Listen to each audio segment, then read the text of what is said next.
This is Common Sense Saving, where we can make saving as easy as having common sense. Well, of course, we know common sense isn't always that common. Let's learn together ways to help ourselves how to be frugal and save some extra cents. My name is Austin. Thank you for listening. If you like this sort of content, please subscribe.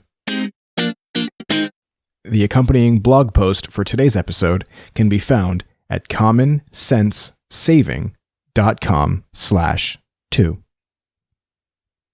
In the last episode, I discussed the reasons why we need to budget and the importance of having a financial foundation. I also talked about gathering all of your financial income and spending information. Now let's put the information to good use. In this episode, I'm going to talk about 3 different types of budgeting methods and the benefits of each. And I'll end with talking about my preferred budgeting method. The first type is the percentage budget type. The second is the envelope budget type. And again, my favorite is the zero-based budget, but let's talk about all 3. First, the percentage budget type. Using your take-home income number, you section it out into categories depending on your preferred method. Here we will discuss 2.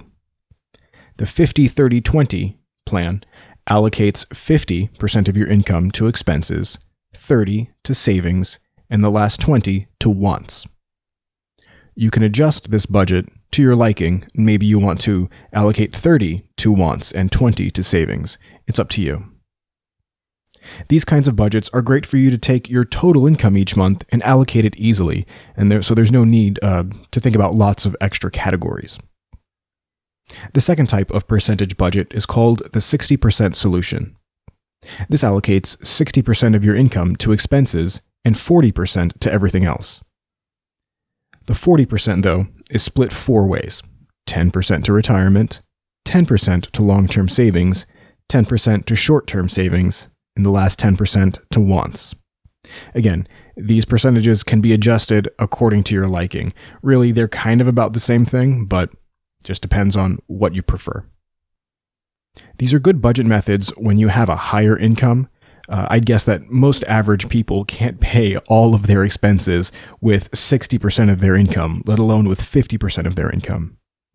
I can see why this kind of budget can be beneficial to some, like those with extremely low expenses or those with large incomes. The second type is the envelope budget type.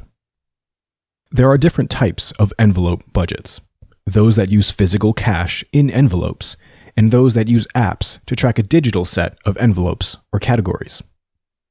I'll start off by saying that I'm not a huge fan of handling cash, but I won't deny that it does work for some. For this type of method, you need to know the details of your expenses. You need to break up your spending into categories and bills. You'll have an envelope for every spending category: your rent or mortgage, groceries, electricity, gas for your car, etc. Put in each envelope what you think you'll need for that category for the month. Some will be easy, like your rent, as it shouldn't change month to month. For more complicated categories like groceries or dining out, take an average of your previous month's totals. Use an envelope for a particular category until you've run out of money in that envelope for the month. Then you can no longer spend money on that category. No, I'm simplifying things a little when I say that, but you get the idea. If you've used up all of your grocery money, then you can't buy any more groceries for that month. There are apps that can connect to your accounts and do this digitally for you if you don't like handling cash. I don't like connecting my accounts to these types of services, but it's easier than getting cash and stuffing envelopes monthly, and if it works for you, then great. Last is the zero-based budget. This is my favorite method. The zero-based budget is simple. You start with your total monthly income, then subtract each monthly spending or savings category until you hit 0. In my opinion, this is the best way to manage your money. You will be able to monitor each dollar that you spend. A sample budget is shown in the notes over at commoncentssaving.com/2. For this example, let's say you earn $2,500 per month. Categorize your monthly expenses, categorize your monthly savings, then subtract accordingly until you're out of usable money.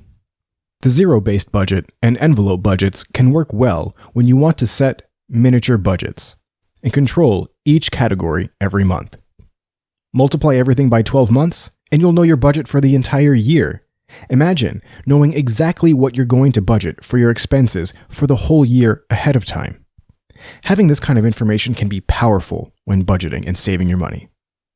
There are also apps you can use that can make this an even easier process, but I highly suggest making your own so it's more personalized. Make something either handwritten or in a computer spreadsheet. I'll tell you that I use a combination of a zero-based budget and a digital envelope system for my personal budget using an Excel spreadsheet. I treat it like a game. I do my best each month to come under budget for each possible category. The less I spend in a category, the more I have then left over for savings at the end of the month. Of course, there are months when I do go over budget in some categories, but I do what I can to prevent that from happening too often. Budgets can be as complex or as simple as you like. It's your personal plan. Make it yours. I like to monitor both my monthly and yearly bills, and even discretionary spending on clothing or video games. Nearly every time I spend money, it has its own category. The notes for today's show can be found at commoncentssavings.com.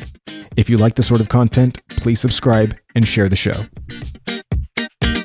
Again, thank you for listening to Common Sense Saving, making saving as easy as having common sense.